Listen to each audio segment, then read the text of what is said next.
COP28 के तहत विश्व जलवायु परिवर्तन सम्मेलन 2023 संयुक्त अरब अमीरात की अध्यक्षता में दुबई में 30 नवंबर से 12 दिसंबर तक आयोजित किया जाएगा। कॉप अर्थात कॉन्फ्रेंस ऑफ पार्टीज जलवायु परिवर्तन जैसे मुद्दों पर निर्णय लेने वाला सर्वोच्च वैश्विक निकाय है।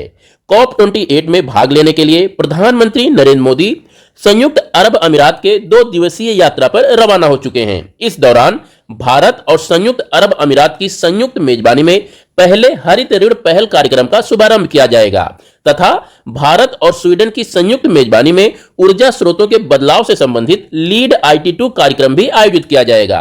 ध्यान रखिएगा कि भारत और स्वीडन ने वर्ष 2019 में न्यूयॉर्क में जलवायु परिवर्तन शिखर सम्मेलन के दौरान लीड IT2 कार्यक्रम की शुरुआत की थी। कॉप से संबंधित हमें 3 स्थलों का नाम याद रखना है। सबसे पहले COP28 का आयोजन कहां हुआ है, तो ये दुबई में हुआ है जो कि यूनाइटेड अरब एमिरेट्स में अवस्थित है।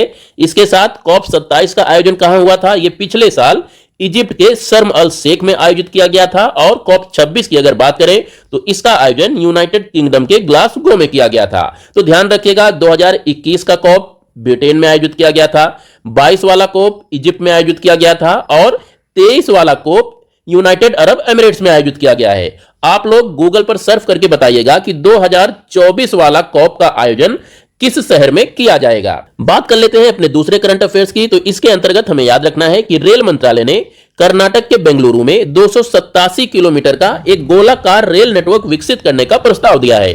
बेंगलुरु शहर के आसपास प्रस्तावित यह रेल नेटवर्क भारत का सबसे बड़ा और सबसे लंबा सर्कुलर रेल नेटवर्क होगा। सर्कुलर रेल नेटवर्क की अगर बात करें तो इन रेल नेटवर्क्स का निर्माण किसी बड़े शहर के चारों तरफ किया जाता है। जैसे आप इस इमेज में देख सकते हैं, यहां पर बेंगलुरु सिटी अवस्थित है और इसके चारों तरफ इस तरह से रेल नेटवर्क बनाया जाएगा।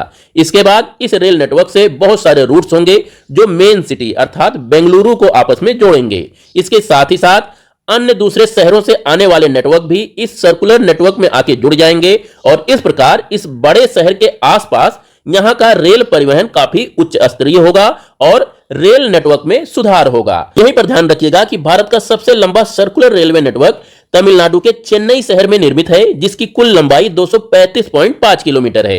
बेंगलुरु में प्रस्तावित इस सर्कुलर रेल नेटवर्क के बन जाने के बाद यह भारत का सबसे बड़ा और सबसे लंबा सर्कुलर रेल नेटवर्क बन जाएगा। नेक्स्ट करंट अफेयर्स हमारा नेपाल से संबंधित है। अभी हाल ही में नेपाल आधिकारिक तौर पर समलैंगिक विवाह का पंजीकरण कराने वाला पहला दक्षिण एशियाई देश बना। नेपाल के उच्चतम न्यायालय द्वारा समलैंगिक विवाह को वैध घोषित किए जाने के 5 महीने बाद औपचारिक रूप से इस तरह के एक विवाह को पंजीकृत किया गया। इसी के साथ नेपाल ऐसा करने वाला पहला दक्षिण एशियाई देश बन गया है। दक्षिण एशिया के अंतर्गत 8 देश आते हैं जिनमें अफगानिस्तान, बांग्लादेश, भूटान, इंडिया, मालदीव, नेपाल, पाकिस्तान और श्रीलंका शामिल हैं। यहां पर ध्यान दीजिएगा कि एशिया महादेश के दक्षिणी छोर पे स्थित इन 8 देशों के समूह को दक्षिण एशिया के नाम से जाना जाता है। इस क्षेत्र के कुछ प्रमुख शहर हैं दिल्ली, मुंबई, ढाका, कराची, कोलकाता, लाहौर, काबुल, बेंगलोर, चेन्नई, हैदराबाद और अहमदाबाद। अब आ जाते हैं हम लोग अपने आज के MCQ पर। तो आप लोगों को बताना है कि अभी हाल ही में सुर्खियों में रही सिलक्यारा सुरंग किस राज्य या केंद्र शासित प्रदेश में अवस्थित है। आपके ऑप्शन है हिमाचल प्रदेश, उत्तराखंड, सिक्किम या फिर जम्मू और कश्मीर। इस MCQ का जवाब आप लोग कमेंट में दीजिएगा। कल फिर मिलते हैं लेटेस्ट करंट अफेयर्स, MCQs और static GK facts and figure के साथ। तब तक के लिए नमस्कार। और हां, अगर अभी तक आपने चैनल सब्सक्राइब नहीं किया है तो प्लीज चैनल सब्सक्राइब करें, लाइक करें और अपने दोस्तों के साथ भी शेयर करें। नमस्कार।